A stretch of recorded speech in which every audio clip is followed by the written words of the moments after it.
आप मतदाता सूची तैयार करते हैं, उसमें त्रुटि है, आपके रिकॉर्ड में है। आरएसएस और बीजेपी ने जो लोकतंत्र पर हमला करने का जो प्रयास किया है, संकल्प यहाँ के लोग ले चुके हैं कि बिहार ने हमेशा लोकतंत्र की रक्षा के लिए हमेशा आवाज उठाई है। उस रथ को रोकने का भी काम बिहार की जनता करेगी। से जब प्रश्न पूछे जाते हैं तो इलेक्शन आयोग जवाब देने की बजाय डराने और धमकाने का काम करता है। गरीब तबका भी रहता है, मजदूर वर्ग भी रहता है, किसानी यहाँ पे है, वो अपनी जीविका के। इस पत्रकार वार्ता में मैं आपका स्वागत करता हूँ।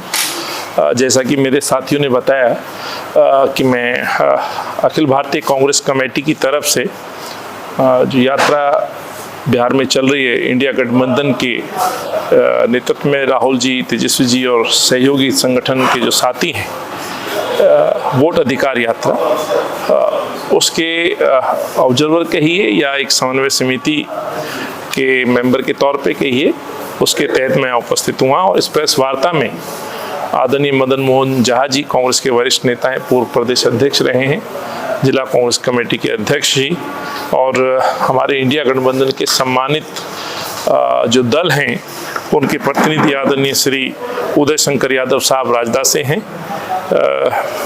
श्री नारायण जी सीपीआई, सीपीएम से अविनाश कुमार जी, सीपीआई एमएस से वैद्यनाथ यादव साहब, श्याम भारती जी और दयानंद पासवान साहब जो जिला कांग्रेस कमेटी के अध्यक्ष हैं, और भी हमारे सहयोगी दल के साथी भाई, क्योंकि आज मेरी पहली मुलाकात है, श्याम भारती जी, हमारी बहन यास्मीन खातून जी, सब लोग यहाँ उपस्थित हैं। मेरा ये कहना है साथियों, आज राजीव गांधी जी जो पूर्व भारत रत्न प्रधानमंत्री रहे, आज उनका 81वां जन्मदिन है, उनकी जयंती है।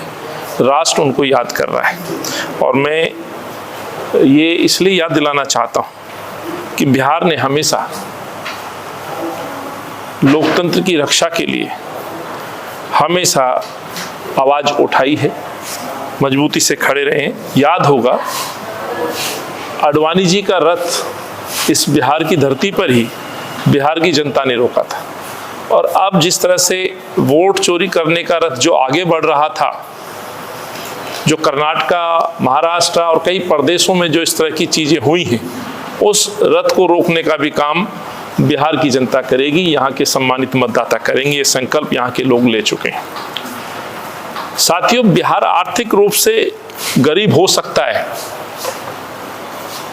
ये मैं मान सकता हूं, लेकिन राजनीतिक तौर पर और वैचारिक चेतना में ये बहुत समृद्ध है। बिहार आरएसएस और बीजेपी ने जो लोकतंत्र पर हमला करने का जो प्रयास किया है या जो गलत जगह चुनी है, मैं समझता हूं बिहार उसको जवाब देने के लिए तैयार है। जो पूर्व में महाराष्ट्र या अन्य प्रदेशों में भाजपा और उनके साथी सहयोगियों ने जिस तरह से चीटिंग करके वोट पे डाका डाल के जीत हासिल किया, जिसके प्रमाण राहुल जी प्रस्तुत कर चुके हैं, जिसके साक्ष्य बाकायदा कर्नाटक की एक पार्लियामेंट का उदाहरण देते हुए तमाम पत्रकार बंधुओं और देश के सामने रखा है। ये इस बात का प्रमाण है कि इस तरह की चीजें, इस तरह की साजिश भाजपा निरंतर कर रही थी, लेकिन बिहार में आकर के मुझे लगता है कि इनकी इस बड़ी साजिश को उजागर करने का काम इंडिया गठबंधन के नेताओं के द्वारा और यहाँ की जनता के द्वारा अब किया जा रहा है। सवाल ये उठता है साथियों, लोकतंत्र की जो है 3 बुनियादी नियम, नागरिक, प्रतिनिधित्व और चुनाव, तीनों पर आज देश के अंदर भाजपा द्वारा और इन सरकारों के द्वारा हमला किया जा रहा है। एसआईआर के जरिए मत अधिकार को छीनने की कोशिश की जा रही है।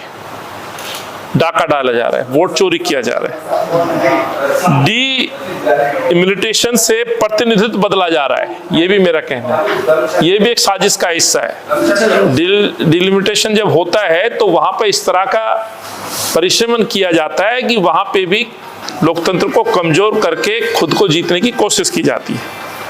वन नेशन वन इलेक्शन से चुनावी कैलेंडर सत्ता के मुताबिक बनाया जा रहा है, ये भी एक साजिश का हिस्सा है।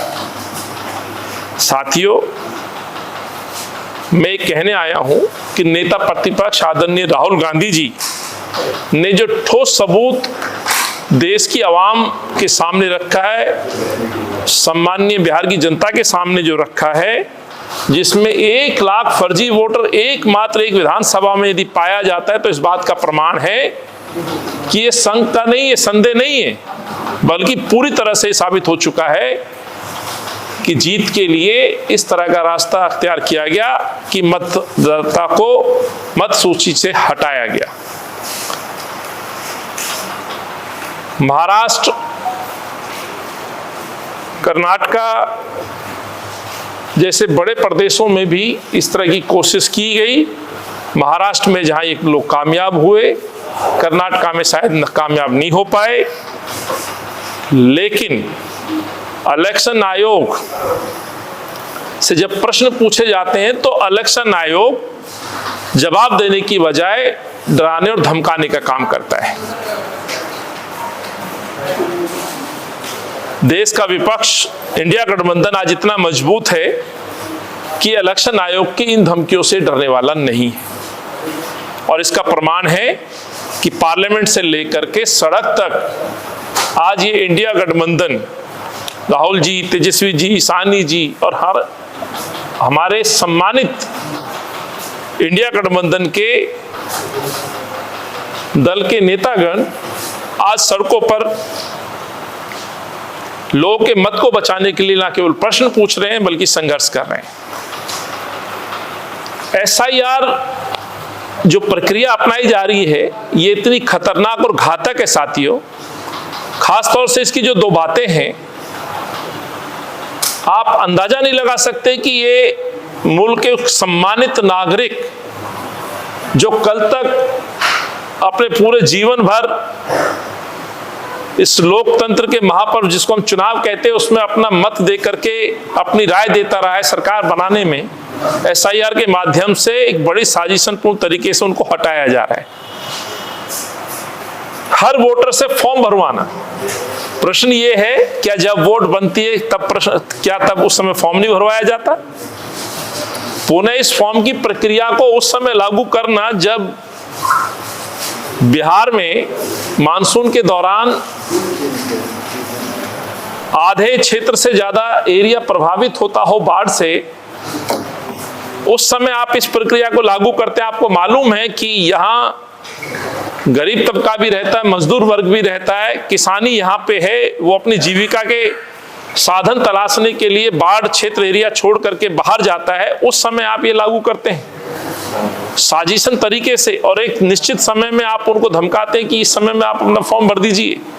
ये न्यायोचित नहीं था, ये साजिशन पूर्ण था। जबकि इससे पूर्व में जब भी इस तरह की कोई प्रक्रिया होती थी, उदाहरण के तौर पे 2003 का मैं यदि जिक्र करूं, कभी इस तरह की प्रक्रिया को नहीं अपनाया गया था। साथियों,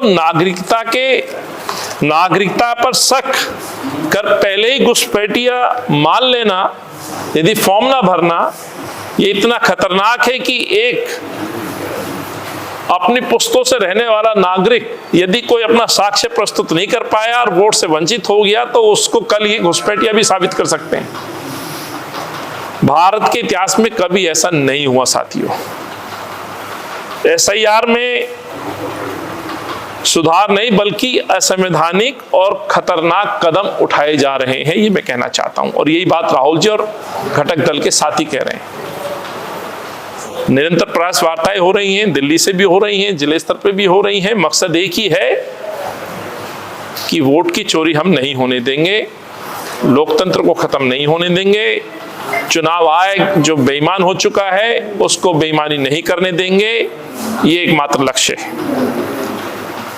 जब ये बात खुलती है, साबित हो जाती है, चुनाव आयोग के पास राहुल गांधी जी जब सवाल उठाते हैं तो चुनाव आयोग का देखिए किस तरह का रवैया है। कोई व्यक्ति आपकी गलती बता रहा है, आप उस गलती को या तो स्वीकार करिए या स्पष्ट करिए। इसके बजाय आप गलती बताने वाले से कह रहे हैं कि आप मेरी गलती का हल्फनामा दीजिए। क्या न्यायोचित है? ये दर्शाता है कि अपनी गलतियों पे, कमियों पे पर्दा डाल करके शिकायतकर्ता को जबरन धमकाया जाए। इसीलिए कहते हैं कि राहुल गांधी जी हल्फनामे दीजिए। राहुल गांधी जी हल्फनामा कैसे देंगे? क्यों देंगे? आप इलेक्शन कराते हैं, निष्पक्ष चुनाव कराने का दायित्व तो आपके पास है। आप मतदाता सूची तैयार करते हैं, उसमें त्रुटि है, आपके रिकॉर्ड में है, तो आपको ये बात स्वीकार करनी चाहिए, देश से माफी मांगनी चाहिए, या फिर ये बताना चाहिए कि ये क्यों हुआ। इसकी बजाय आप विपक्ष और आवाज उठाने वालों को दबाने की कोशिश करते हो, धमकाने की कोशिश करते हो। ये विपक्ष न डरने वाला है न दबने वाला है, ये मैं कहना चाहता हूं। जब विपक्ष उनसे सवाल पूछता है कि भाई महाराष्ट्र में जितनी आबादी नहीं है उससे ज्यादा मतदाता कैसे बन गए, तो इलेक्शन आयोग के पास जवाब नहीं होता है। जब राहुल जी और विपक्ष उनसे सवाल पूछते हैं कि एक घर में एक एड्रेस पे 200 से ज्यादा वोट कैसे बन सकती हैं, तो इलेक्शन आयोग जवाब नहीं देता है।